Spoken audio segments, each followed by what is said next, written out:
This is tragic, quite literally. Someone has died in a road traffic accident here in the UK, and they died as a result of a driver who had never read the highway code. Now, I'm not sure what the regulations are in the US and other countries like that, but basically the highway code in the UK, it is what it says on the tin. It is the code of conduct on the road. You need to know it pretty well to pass your driving test, and without it, I don't know really how you can pass your test. I mean, a lot of people will forget things over the years when it comes to the highway code. It's always changing, of course, as well, but to not even read it, to get a license, I think is in a sense almost impressive, but it's also incredibly irresponsible.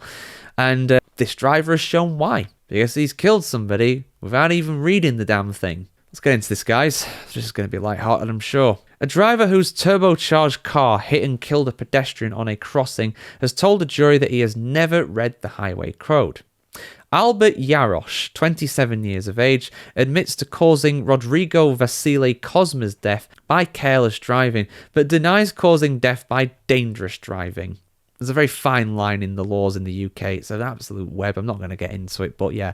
Basically, it's like the difference between first-degree murder and third-degree murder. It's like, yeah, I killed him, but I was being careless. I wasn't dangerously driving. In my opinion, careless driving is dangerous driving, but not in the eyes of the law. It's a bit different. Jurors at his trial in Luton Crown Court have seen CCTV footage of 25-year-old Mr. Cosma being hit and thrown into the air in Bedford Town Centre in March 2024. The trial has heard how a police crash investigator made a conservative estimate that the Audi A6, capable of doing 0 to 60 miles an hour in about 6 seconds, was travelling at around 45 miles per hour in a 30 miles per hour zone.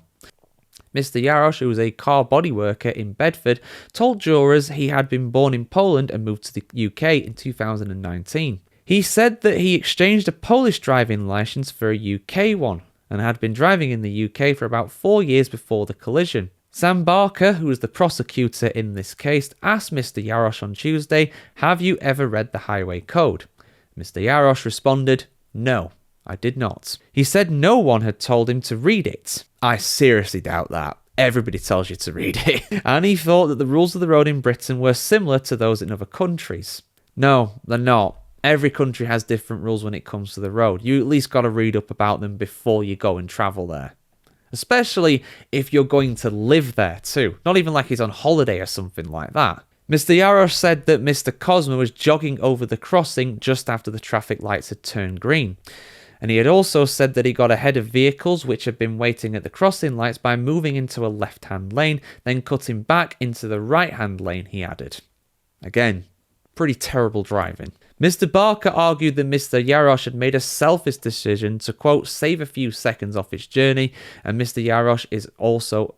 However, Yarosh told jurors that he had been driving home from a garage where he worked in Milton Ernest, also in Bedfordshire. And he said that he was not familiar with the road layout in that area of Bedford. Yarosh said, and I quote, "I just followed the road, but before the traffic lights, I realised I am in the wrong lane.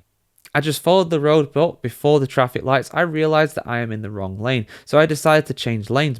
I thought that I had got enough time to get in front of the stationary cars. I accelerated a bit just to get in front of the cars." Jurors heard shortly after that accident that Mr. Yarosh had told police that he knew he was driving a little bit fast, but that Mr. Cosma had been crossing the road on a red light. A witness said that he saw Yarosh with his head in his hand after the incident, saying, "I'm sorry." Well, I mean, at least that's an admission of guilt at the time. That's shocking. I mean, doing 45 miles an hour in a 30 zone is pretty bad. Let's be real here. But if you're driving that erratically and that irresponsibly while you are doing it on top of that as well, these incidents can happen. And, you know, pedestrians can make mistakes. I'm not even saying the pedestrians made a mistake here. I'm not saying that's the case. But I'm just saying pedestrians can make mistakes by standing out in front of cars sometimes. But you're doing 45 miles an hour in a 30 zone in an area that you have admitted that you don't know very well. If you're in an area that you don't know very well, you should drive cautiously and basically just take your time. If you realise you're in the wrong lane, try and get there, but do so legally. Sometimes you have to take the L. If you're in the wrong lane, you have to go the wrong way, turn around, and find another way to get there. That happens to everybody. What you can't do is go and cutting in and out of lanes erratically like that, because things like this can happen. That's an absolute shocker, that really is. I'm surprised that he's... I mean, I don't know the laws too well around driver's licenses in the UK when it comes to swapping a license from another country for a UK one, you know?